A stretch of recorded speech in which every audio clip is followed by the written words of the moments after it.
Hi, this is Tina Walker today, and my video that I'd like to share with you is my November Shimmerz video tutorial project. I did a mixed media canvas, so I'm going to walk you through how I created this canvas. First step is to apply some gesso. I'm just using a, I think this was a 6x6, maybe even a 4x4, 6x6 I think, canvas, and I'm just gessoing it. Most canvases come pre-gessoed. I like to add another layer of gesso on the top of my canvases. It just adds some more texture to the background. The next step is to start creating some texture on my canvas. So I'm going to take this word stencil and I'm going to apply some of the silver foil Dazzelerz to the background. This Dazzelerz is one of my favorite ones. I know it's the silver, but when you start layering the other Shimmerz products on it, it creates a really great background, and because it's the Dazzelerz, it has a shiny effect to it.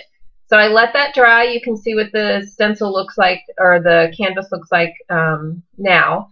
So my thought was, when I originally started this canvas, was to layer some of those beautiful new jewel tone Inklingz, the watercolor paints, to the background in stripes, and you'll see what I mean here in a minute. And as you'll see as the video goes through, that thought actually changes and morphs midstream with my project, as with most of my projects. I don't really have a main idea when I start them, but so in order to get the Inklingz ready to be paintable, I just spritz some water into each one of the little containers and let that sit for a few minutes before I start painting it on. So you can see here, I'm going to start layering it in stripes. So the first stripe is gold, and I'm just going to put that over the first line of words on there, and just cleaning up off my brush in between the different lines. So the next one is one of those beautiful new jewel tones, one of the green colors in that. And then the brownish one that's in the jewel tone collection as well. So you can see what I was going with here, at least in this first phase of my canvas, to get some color to the background. I do add a few spritz of water here and there just to start blending the colors together, so it doesn't have such a harsh line in between each one of the strips of color. So the water just starts mixing those two together. And I'm going to repeat some of the colors. I really liked that gold color, so I went ahead and did another strip of the gold as well. Those jewel tones are just beautiful. That was one of my favorite Inklingz sets, the new ones that came out. I love the colors in that range. So I went ahead and zapped that with my heat gun and let it dry. I wanted a little bit of more texture to the background and maybe a little bit more depth of color. So I took some of the Shimmerz paints that have that grittiness to them. I really, really love that grittiness in those paints. And I got some of the coordinating colors, and I was pretty amazed. Most of the Inklingz jewel tone colors, I could find a coordinating color in my Shimmerz paints as well. So I'm just going to put that right over top of each one of those stripes on the back of my canvas. And that just added a little bit more texture, more depth of color. The colors weren't exact, they were a little different, but you get that depth of color on the back of the canvas.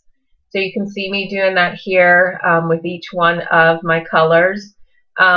You'll see in some of my shimmer, like this one here, my Shimmerz paints were getting a little bit thick, so I went ahead, since they are water-based, and just spritzed a couple of spritz of water in it, and it thinned up enough so I could paint it right on there.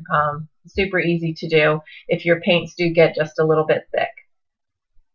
And then as you'll see too, you can see the paints. I mix each one of them because they sit in my, I keep actually all my Shimmerz paints in one of those IKEA carts.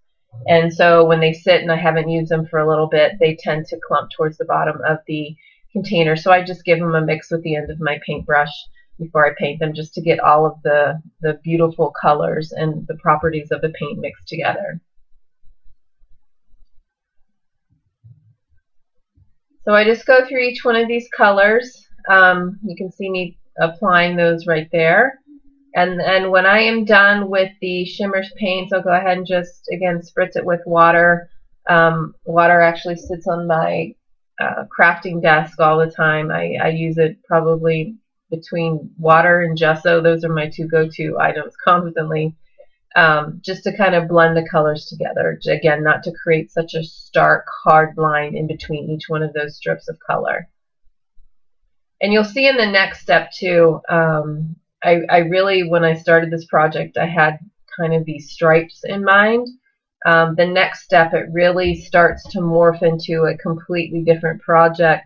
And that's okay as you're going through this. When you're creating things change and things happen. You just don't know where it's going to end up.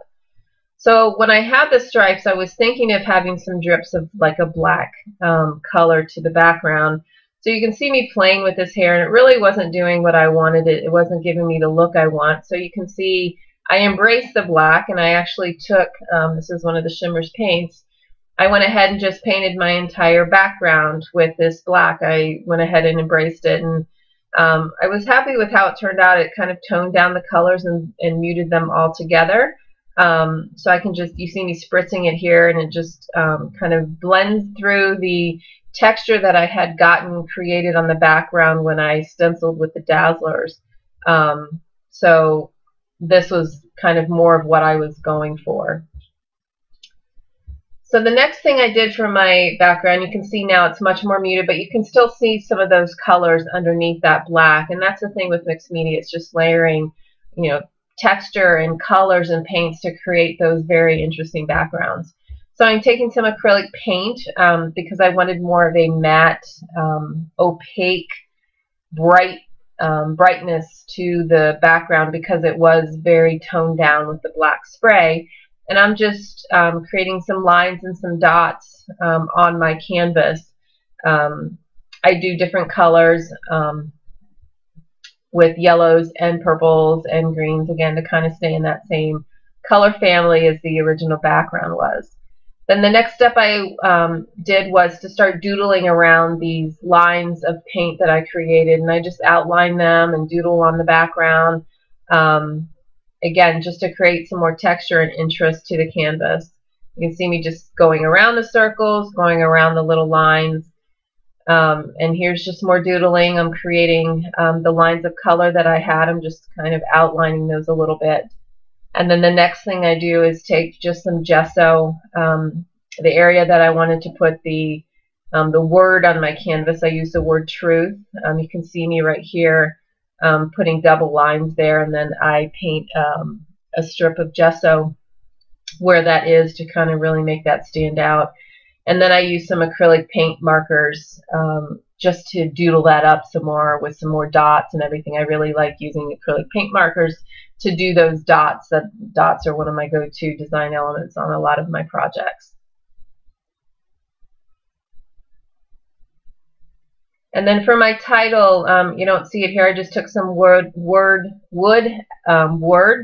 painted them with some yellow acrylic paint, and outlined them and glued them to my canvas so you can see some of the detail that I created with the doodles and with the paint on the back of my canvas. I hope you enjoyed my tutorial today. Thank you for stopping by, and have a great week. Thanks.